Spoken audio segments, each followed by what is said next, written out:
or questions. Are there any questions? Leader of the Opposition. Thank you, Mr President. My question without notice is to the Leader of the Government, the Minister for Resources, Minister for Energy and Utilities and Minister for the Arts.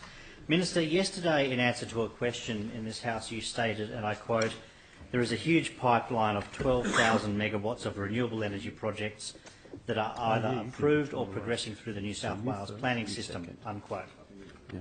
Minister, how much of this 12,000 megawatts of renewable energy projects is actually under construction, and what is the timetable for these projects to actually produce energy for New South Wales customers?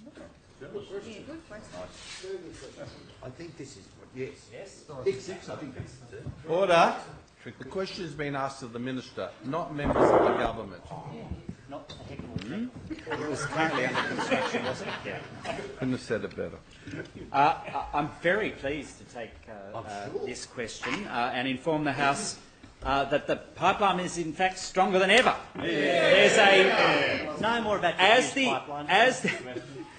the honourable member referred to in his question, there are a staggering 12,000 megawatts of new renewable energy capacity progressing through the planning system or with planning approval.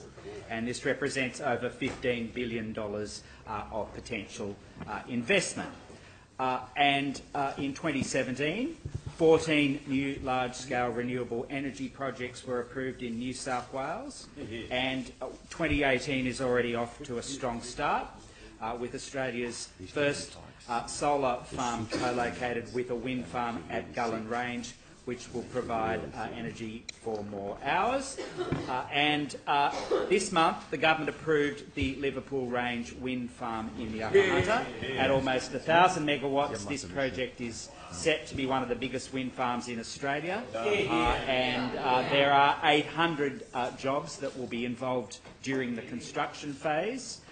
In fact, the $642 million wind farm on the Liverpool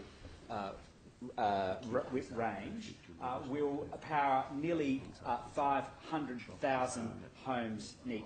Wow. Quite an extraordinary amount. But as I think, Hey, Adam, isn't that great?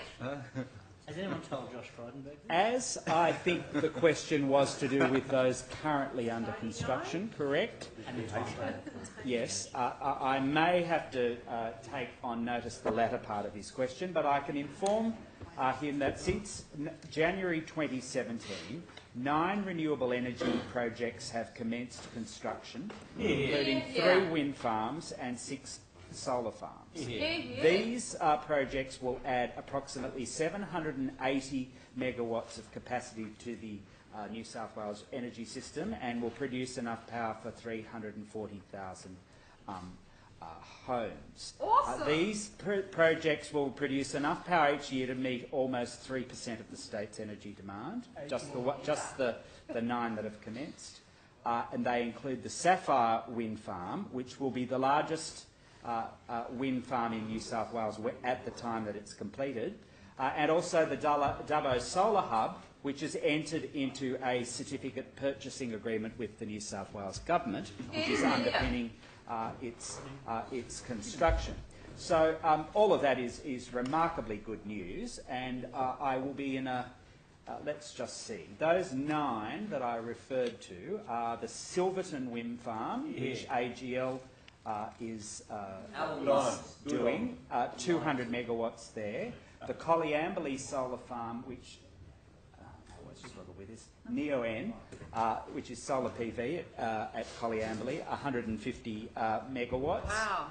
The Badangara Wind Farm, Infigen Energy, which is wind at Wellington, 120 in terms of megawatts there. That's brilliant. Crookle 2 wind farm, which Union Fenosa is leading on. Wind there again. Goulburn, 92 megawatts. Park Solar Farm, NEON, again, solar PV, Park, 65 megawatts. Griffith Solar Farm. Minister's time has expired. There's so many to talk about. Point of order. Point of order. The Honourable Catherine Leader of the Cusack. Opposition was wanting to ask a supplementary question. I call the Honourable Catherine Cusack to order for the first time. No one likes a smart ass, Catherine. The Honourable Lou Amato. Point of order. Point of order, Mr. President. Yes. The Deputy Leader of the Government on a point of order. Mr. President, the interjection across the chamber from the Deputy Leader of the Opposition, not only did it use unparliamentary language, it also was directed at a member of this House without referring to her correct title. And I ask that the member withdraw the contribution because it was definitely unparliamentary. I withdraw. Thank you.